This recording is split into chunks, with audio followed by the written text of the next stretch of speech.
Yeah, I'm a physics professor at the University of Illinois. I'm also affiliated with NCSA. So I'm going to tell you about some of the work we're doing on blue waters in high energy particle physics. Apologies, this will be a little bit high level in the beginning. Sorry, I'll kind of go through it quickly about the physics for this crowd. But okay, so what do we do in particle physics? Well, we try to understand the universe, right? At its most fundamental level. Some of the questions we try to ask are some of the sort of biggest questions you can ask, which is, what is the universe made out of? And sort of what is the nature of space and time, and how do the constituents of the universe interact with each other? So what are the forces that dictate their behavior, and what are the constituents of the universe? Yeah, so we're studying the standard model. So the standard model developed out of an amazing amount of experimental and theoretical work over decades. So this is sort of the fruits of that labor. So we have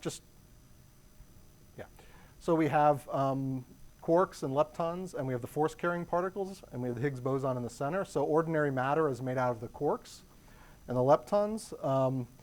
And so we have 6 quarks, up, down, charm, strange, top, bottom. So I do this because I do talk about some of these particles a little bit in the talk.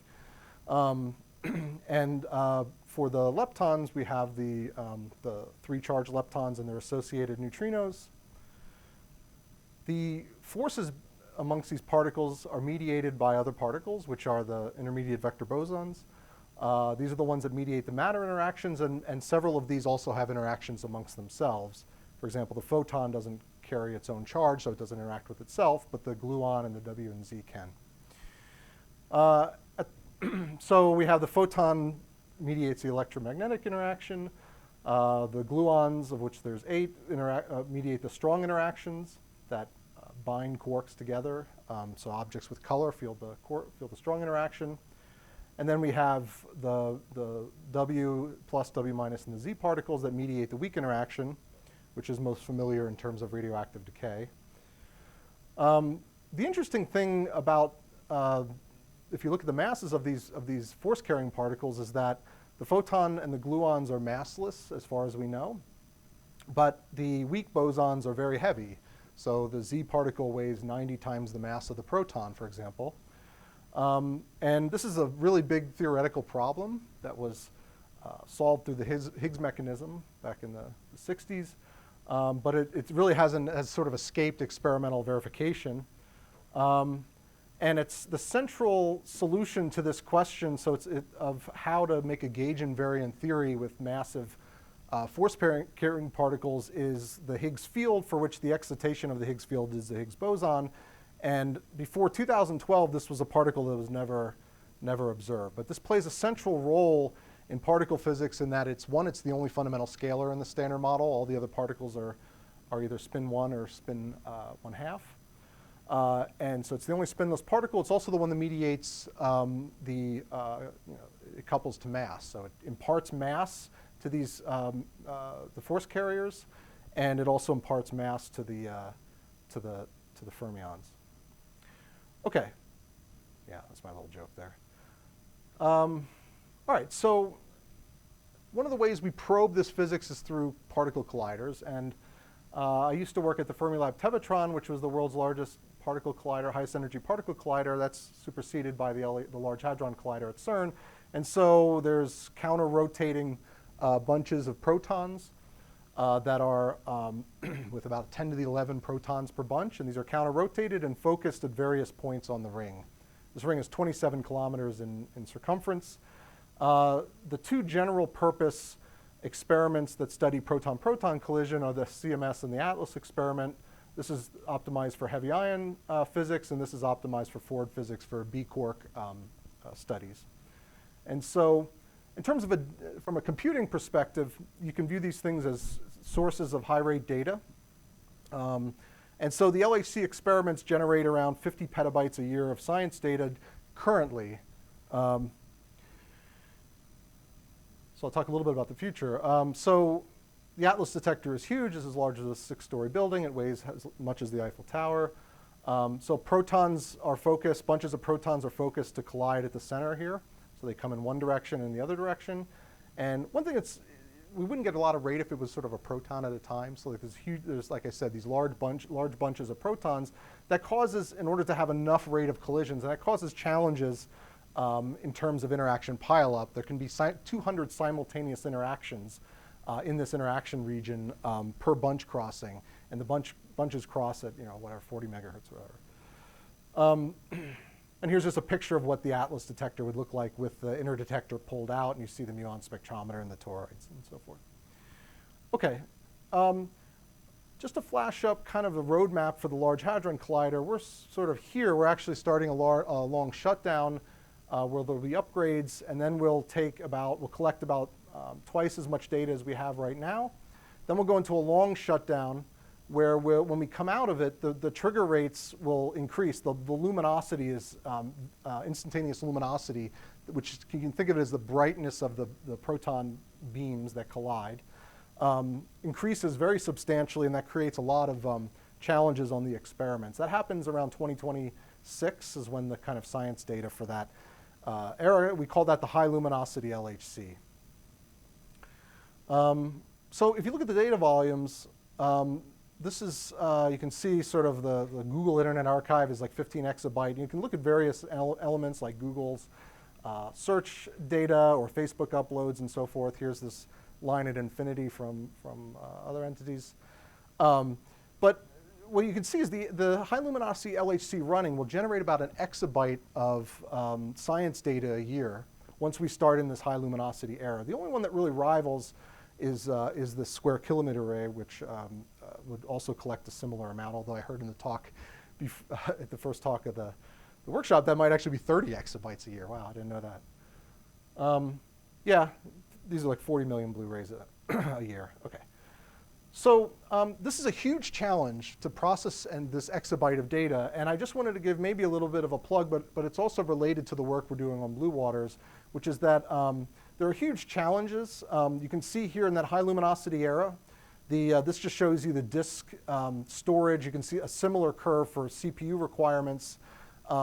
This is what we need, and this is what we expect to have by sort of extrapolation. So while we're upgrading the detectors at a price of $1 billion to upgrade them to operate in this high luminosity environment, we need a commensurate amount of effort in the computing to be able to take advantage of this, of the upgrades. And we're not going to grow ourselves out of this in terms of hardware. So the idea is that the software itself, innovations in the software and systems will be what gets us to be able to handle the science, the amount of data we have in that era. And there was an institute, it's sort of a $25 million institute called IRIS-HEP, which I'm a part of, that was started late last year. And so we are working within IRIS-HEP to develop sort of innovative analysis systems and algorithms and intelligent data delivery methods, mainly to think about innovations in the analysis systems to support low latency data analysis. Okay, now I want to get to the science case that we're studying. So I'll go quickly through this. So I do Higgs physics and diboson physics and electroweak physics. And so we have how Higgs are produced and decayed at the Large Hadron Collider. There are a variety of mechanisms. The dominant one is where two gluons from just two protons passing near each other have this quantum mechanical loop of a virtual quark dominated by the top quark because the Higgs couples to mass, as I said before, and the Higgs comes out. And there are a variety of other mechanisms that are in play. Most of the time, the Higgs bosons decay to bottom quark pairs, but the one I study and contributed to the Higgs boson discovery is through the second dominant, which is to these weak boson pairs. Interestingly, some of the discovery channels, the early discovery channels, were actually ZZ and two photons, which are just these tiny sliver. So it tells you that signal to background matters as much as rate does for Higgs physics. This just shows you what we had for the Higgs discovery. So this is the 2 photon invariant mass, the 4 lepton invariant mass, which would be 2 Z particles, and then the transverse mass of the WW decay, because there are neutrinos involved that we don't detect. But you can see they peak all at the right places in the same peak. And so this is what a discovery looks like. And we had, this was the 2013 Nobel Prize went to this discovery. So the important thing is that while the discovery is wonderful, it's incredible, it's one of the most incredible scientific times of my life, It really, looking forward, it's a particle now that's very special, the only spinless particle in the Standard Model, and it provides us with a tool to look for new physics, a new tool. And so actually it's funny to see that, this is what the discovery looked like, and here's sort of where we're at. The peak has continued to grow, the Higgses are still there and still getting created, which is comforting. Okay, so some of my animations are out. What I wanted to mention here is that, okay, the Higgs boson is great, new tool. Unfortunately, this tool has not yielded any new physics. And in fact, we measured now the properties. We measure the symmetry properties, so the charge parity symmetry. We measured the mass. We've measured the couplings to all the particles. We've measured the spin. In every way, it looks like a CP-even spinless particle that is predicted by the Standard Model to solve this problem with the masses of the W and Z particles.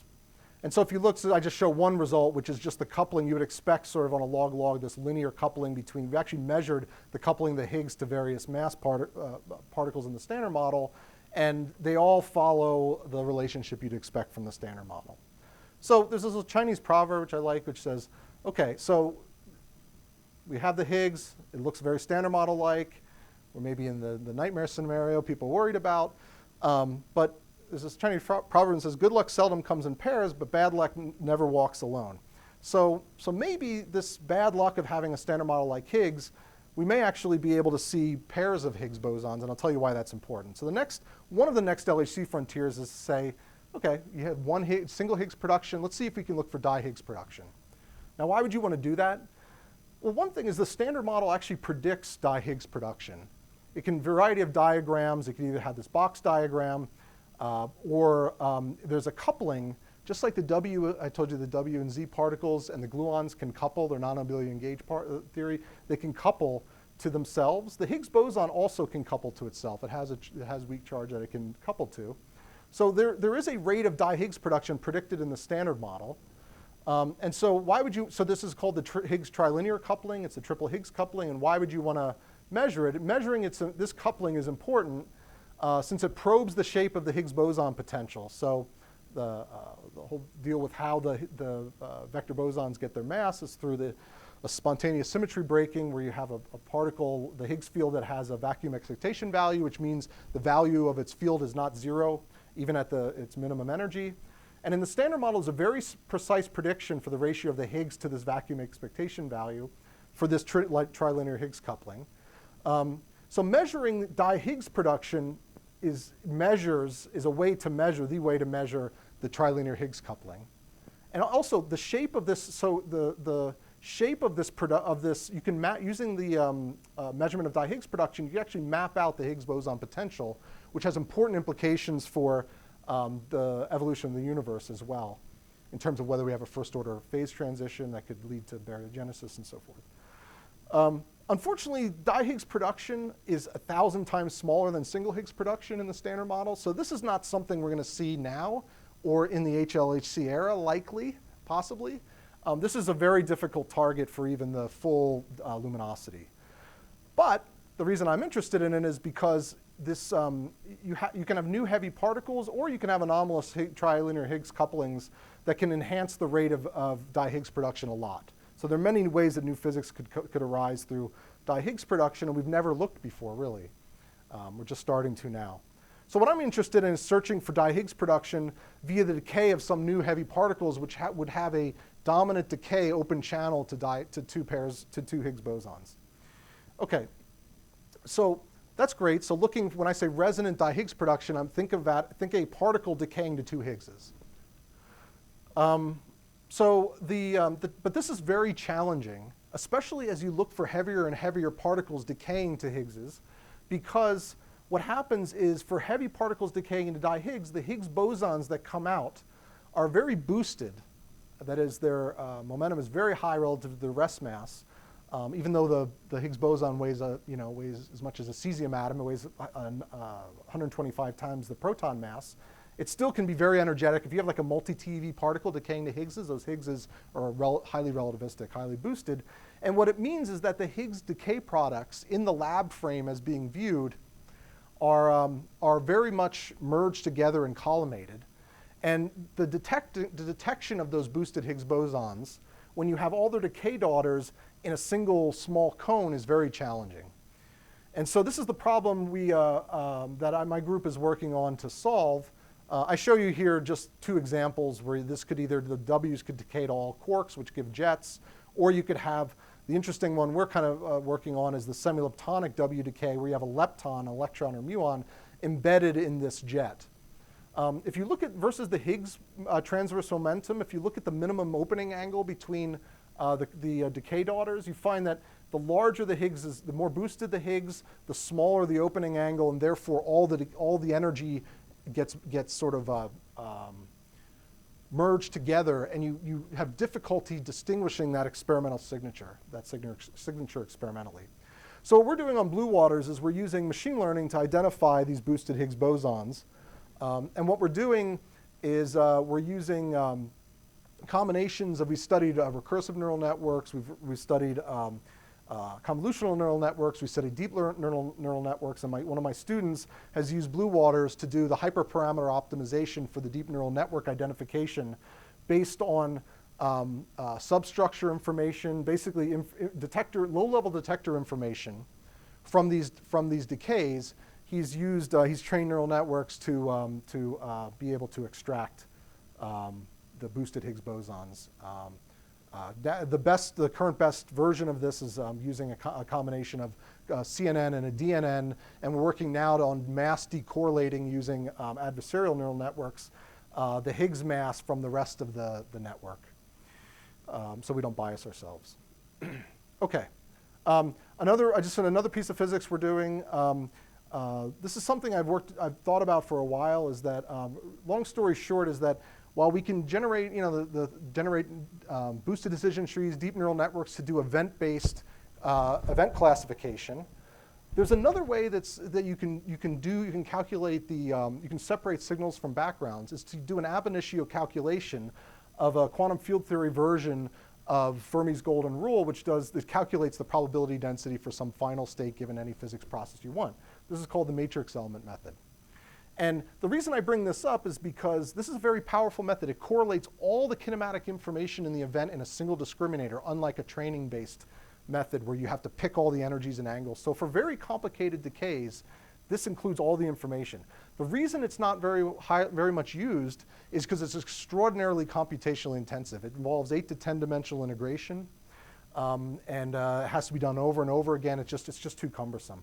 So I wrote a white paper, and we have some funding from the NSF to try to basically use deep neural networks as a means to approximate this calculation and make it sustainable. So what we're working on is using Blue Waters to learn this calculation as it goes on Blue Waters and be able to approximate it as through the analysis flow. Okay, and we're actually partnering with some people in ECE and CS on this as well. Okay, the final thing I was going to talk about is a little bit more about cyber infrastructure. So one of the things, so a couple other, so aside from the boosted Higgs boson studies and the thing I mentioned with the matrix element method, we're also using Blue Waters to kind of perform large-scale data processing and simulation and analysis of Atlas data, integrated into the overall worldwide LHC data grid. And we have a paper here of integrating, so we're integrating HPCs with high throughput computing, HDCs, and actually a couple of people, maybe some in the room here, we wrote a paper on that kind of integration, and so you can see it there. We're also using Blue Waters to develop HPC integration for scalable cyber infrastructure to increase discovery reach for data-intensive science using AI, and also likelihood-free inference methods, which are methods of estimating parameters of a model that, for which the simulation, you can best simulate data, basically. And this is through what's called the SCAILFIN and the IRIS-HEP project. This is an NSF project. You can see the PIs here. And what we're trying to do is basically deploy, so since time's getting a little short here, I'll just go through this to say that what we're trying to do is, we have a system called Rihanna. It's a very big challenge, as you know, for any of you who wrote proposals about, in terms of making sustaining and reproducibility for science. And so we have a system called Rihanna, which is meant to be a containerized, based on Kubernetes, engine for containerizing analysis workflow, containerizing analysis modules, and then orchestrating them with Kubernetes to make a reproducible overall analysis workflow. And this has existed, and what the SCAILFIN proposal award has now done is to, we're trying to integrate, use Parcel, which is a parallel Python scripting language, to be able to integrate this Rihanna system on HPCs, of which we're using Blue Waters through my allocation as a shining example, shining whatever on a hill. Okay, yeah, I think I'll just skip. This is a little bit more about likelihood-free inference and SCAILFIN project. I think I'll skip the details on this. Just to say that, so we're actually working with people at Notre Dame they've actually worked with us to be able to deploy what's called VC3, which is a virtual cluster system. It essentially allows you to spin up a virtual cluster and have a configurable head node. And we're working to integrate this with, actually a lot of progress has been made to integrate this with Blue Waters through an SSH portal, something called Bosco. We're able to now submit jobs that can orchestrate these Rihanna workflows I mentioned on Blue Waters. Okay, so my summary is that, so what we've used the Blue Water, we're currently using the Blue Water supercomputer to advance frontier science in high energy particle physics. I showed you and I described to you some of our efforts and challenges surrounding the identification of boosted Higgs bosons, for which their decay products are highly collimated in the lab system. And so we're using deep learning methods to be able to take low-level detector information and train deep networks to identify these boosted Higgs bosons, which will then provide a window into resonant di-Higgs production that doesn't exist presently. I also described this in one slide, this idea of having an ab initio event likelihood determination approximated by DNNs. And actually, when you do that, it even allows, even allows you to do such a kind of inference on an accelerator. You could put the matrix element method even on an FPGA if you could actually do that, and maybe we could use it in our trigger, which we've never done before. All right, and then also I talked about the scalable cyberinfrastructure, using Blue Waters as a shining example.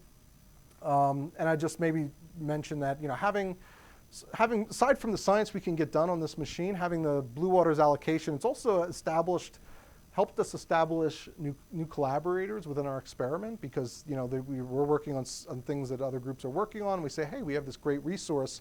You want to work with us? And they say, oh, wow, that's great. Let's work together.